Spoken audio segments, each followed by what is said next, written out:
Hello friends, welcome to a new subject. In the ongoing classes, I am going to teach you a subject titled Economics, जिसको हिंदी में अर्थशास्त्र कहते हैं। आप जो स्टूडेंट्स हैं सीए फाउंडेशन के या CSEET, जो CS फाउंडेशन का नया नाम है, आप जो 11th के स्टूडेंट्स हैं, आप सभी के काम का है बेटा। इकोनॉमिक्स जो सीए फाउंडेशन के स्टूडेंट्स हैं और अगर वो CBSE के हैं तो 11th में माइक्रो इकोनॉमिक्स पढ़ चुके हैं। तो मैं फिलहाल CS फाउंडेशन सिलेबस को फोकस रख के शुरू करूंगा, लेकिन we will touch all these syllabuses in the ongoing lectures. But before we start, a brief introduction about myself. Myself, Rohit Limba. I am an MBA and MA in Economics and a B.Ed, and I would be teaching you economics. And for you now onwards, economics would be easy, interesting, and scoring. Compared to other theory papers, economics need not be crammed. इसको रटना नहीं है. It is logical. इसको समझना है बेटा, इसमें logics है. Now what is economics? So you may have definitions of different authors, but in simple terms बेटा, economics वह सब्जेक्ट है जो हमें स्कैर्स रिसोर्सेस को ढंग से यूज करना सिखाता है. आप लोगों ने एक वर्ड सुना होगा, टाइम मैनेजमेंट. कभी कभी न्यूज़पेपर में इसमें आर्टिकल्स भी आते हैं. क्यों पढ़ते हैं आप? जो टाइम है बेटा दिन में लिमिटेड है, ओनली 24 आवर्स. उसमें भी हमारी डेली रूटीन में कुछ 8 आवर्स चले जाते हैं, कुछ एंटरटेनमेंट में. तो पढ़ाई के लिए हमारे पास काफी कम टाइम मिलता है.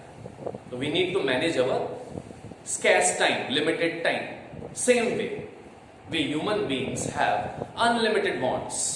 हमारी आवश्यकताएं असीमित है, डे बाय डे बढ़ रही है. Unlimited wants and some wants are recurring. जैसे हमें सुबह भूख लगी, नाश्ता कर लिया, 4 घंटे बाद वापस भूख लग गई, लंच कर लिया, फिर 5-6 घंटे बाद भूख लग गई, डिनर कर लिया. तो फूड या ड्रिंक्स या चॉकलेट, ऐसी चीजों की डिमांड हमारी रिकरिंग है. हाँ, हमें कार लेनी है, मकान लेना है, तो it might be a one time affair. तो wants, human wants my friends are unlimited. They are ever increasing, they are recurring.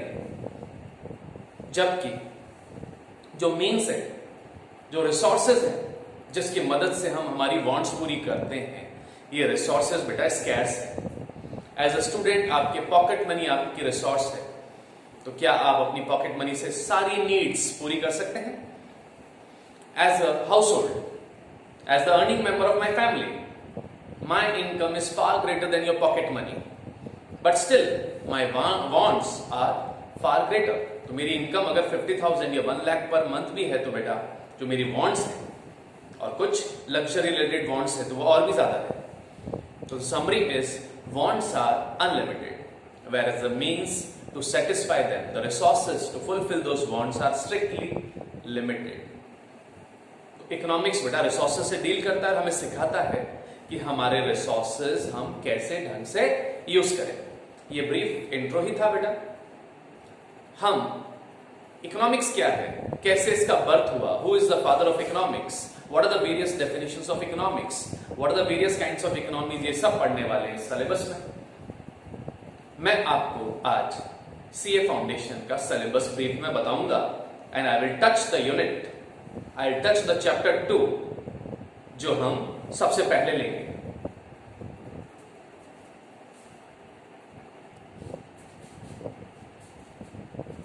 Friends, मैं आपको ब्रीफ में अभी बताऊंगा सीए फाउंडेशन में इकोनॉमिक्स का सिलेबस. सीए फाउंडेशन में there is one whole subject titled economics and BCK, business economics and BCK. BCK भी हम टच करेंगे आगे कभी लेक्चर्स में. BCK means business and commercial knowledge. तो that subject purely does not deal with economics. It deals with a bit of business studies, something related to a class 12 or 11th and some new topics, business and commercial knowledge. मैं अभी touch कर रहा हूं बेटा इसका एक part business economics. तो repeat paper आपका पूरा है business economics and business and commercial knowledge. But under this heading हम पढ़ेंगे सिर्फ बिजनेस इकोनॉमिक्स। अब ये जो 100 नंबर का पेपर है business economics and business and commercial knowledge, इसमें से 60 मार्क्स यानी major part 60 marks is devoted to business economics. Business eco is 60 and BCK is 40। ये आपका 100 मार्क्स का एक पेपर है। हम पहले बिजनेस इकोनॉमिक्स को कवर करेंगे। अब बिजनेस इकोनॉमिक्स जो सीए फाउंडेशन में है उसका सिलेबस डिस्कस कर रहे हैं। I repeat the topics are common for class 11 and CS foundation जिसका नाम CSEET है। So these lectures which I am going to give you via YouTube will cover CA Foundation, CSEET and even the class 11th. Now friends, your syllabus for CA Foundation is divided into 5 chapters and under every chapter you would be having certain units.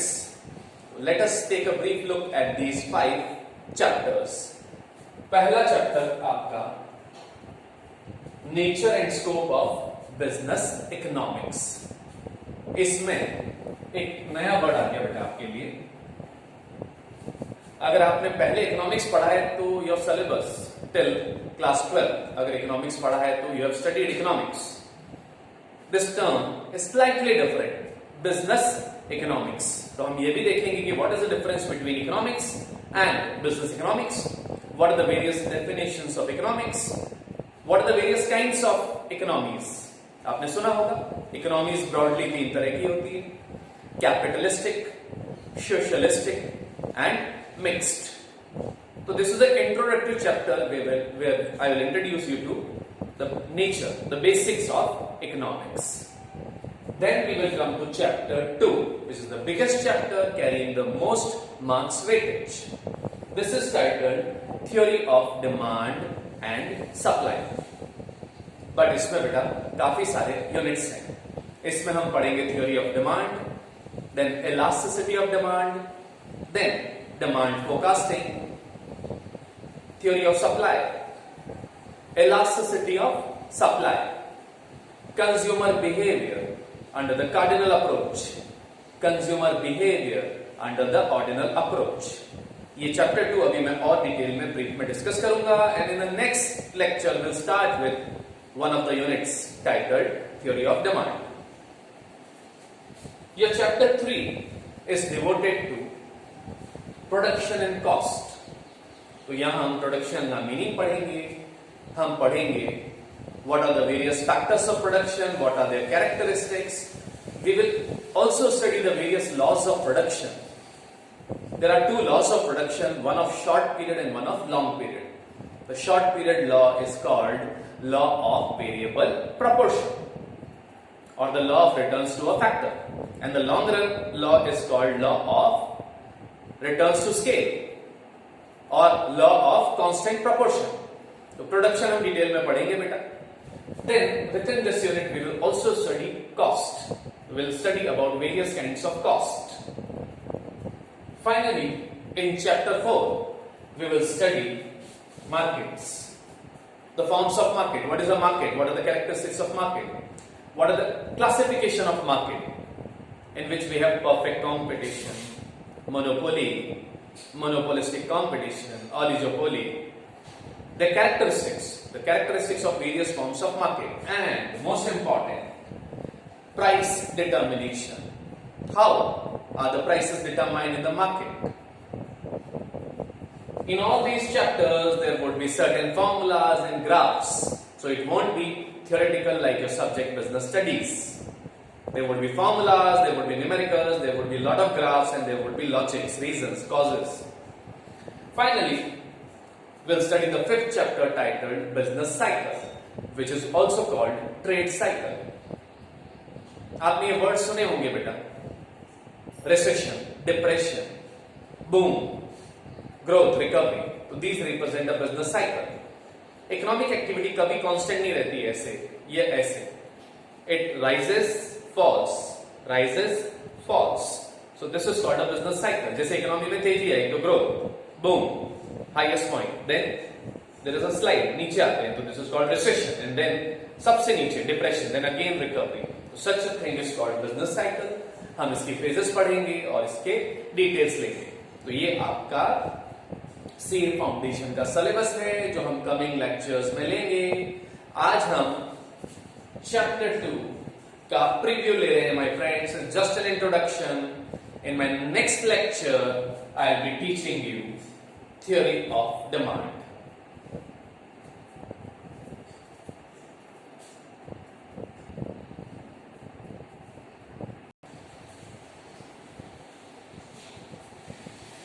So let us take a brief preview so that when I start with my next video, you are prepared. थोड़ा mindset हमारा ready है. In this chapter 2, which is titled Theory of Demand and Supply, these are your subtopics. You can even refer to them as the units. What are these? सबसे पहले बेटा हम detail में लेंगे Theory of Demand. Demand, जिसको हिंदी में कहते हैं मांग.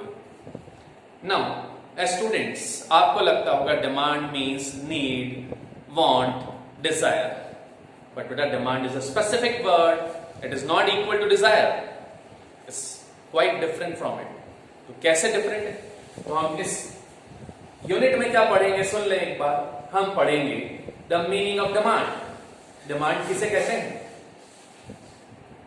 The proper definition of a term called quantity demanded. Then we will study various factors affecting demand. My friends, बहुत सारे factors हैं जो demand को affect करते हैं. जैसे अगर हम बात करें factor affecting the output of wheat, तो it is the temperature, the rainfall, the amount of fertilizer we put. These are the factors which determine how much output of wheat we will get. Same way, there are many factors affecting demand. Say for example, price. अगर किसी चीज का price गिरता है तो सस्ती होगी, तो उस चीज की डिमांड बढ़ेगी, और यही उस चीज का प्राइस बढ़ गया तो महंगी होगी, तो might be people take a lesser amount of it. तो price is one of the factors affecting demand. Say income बढ़ेगी तो हमारे पास ज्यादा परचेसिंग पावर होगी, तो डिमांड माइट राइज. तो there are many factors of demand. We are going to discuss with an example each. Now listen, ये जो टॉपिक है बेटा economics, it is not physics and chemistry जिससे आप रिलेट नहीं कर सके. ये फिजिक्स केमिस्ट्री स्टडी होती है मैटर की. आप जिंक और आयरन तो नहीं जानते, उसकी प्रॉपर्टीज आप क्रैम कर लेते हैं. लेकिन economics is study of human beings, is the study of human behaviour. ये जो चैप्टर है it will deal with consumers. Demand कौन करता है बेटा? आप खुद करते हैं एज अ स्टूडेंट, क्योंकि आप भी एक कंज्यूमर हैं. तो आप रिलेट कर पाएंगे जब मैं आपको इकोनॉमिक्स पढ़ाऊंगा, क्योंकि as students, as households, we all are a part of an economy. We can relate to ourselves. So, आपको इसको क्रैम ही नहीं करना है बेटा, इसको समझना है. तो मैं बता रहा था डिमांड में हम पढ़ेंगे डिमांड का मीनिंग, क्वांटिटी डिमांडेड की definition, various factors affecting demand. Then there is a title called law of demand. जैसे एक लॉ होता है ना ग्रेविटेशन का लॉ, कि कोई चीज छोड़ेंगे तो कहां जाएगी? नीचे. न्यूटन्स फर्स्ट लॉ कि if anything is left it will go towards the earth. Same way there is a simple law of demand कि अगर किसी चीज का प्राइस बढ़ेगा तो उस चीज की डिमांड नीचे गिरेगी. This is called law of demand. So simple. But इसको हम डिटेल में पढ़ेंगे. लॉ ऑफ डिमांड में भी सब हेडिंग्स होगी बेटा. स्टेटमेंट या definition of the law of demand, the schedule, tabular presentation, the demand curve, the graphical presentation of law of demand, demand function, the mathematical presentation of law of demand. Then there are assumptions of law of demand. Then there are causes या reasons of law of demand. Then there are certain exceptions of law of demand. यानी कभी कभी ऐसा भी होगा बेटा किसी चीज का प्राइस बढ़ा और उसका डिमांड बढ़ गया. In economics you will find exceptions. जबकि साइंस में बेटा इसको छोड़ोगे आप 100 बार, ये हमेशा नीचे जाएगा. मैटर जो होती है उनकी कैरेक्टरिस्टिक्स रिजिड होती है. इकोनॉमिक्स सिंस ह्यूमंस पे अप्लाई करता है जो कभी कभी इरेशनल हो सकते हैं. तो सम लॉज ऑफ इकोनॉमिक्स में नॉट ऑलवेज अप्लाई, तो इसमें एक्सेप्शंस भी होंगी. देन इसी में हम एक और हेडिंग पढ़ेंगे, extension of demand and contraction of demand. Then we will come to the next topic, a very interesting topic, elasticity of demand.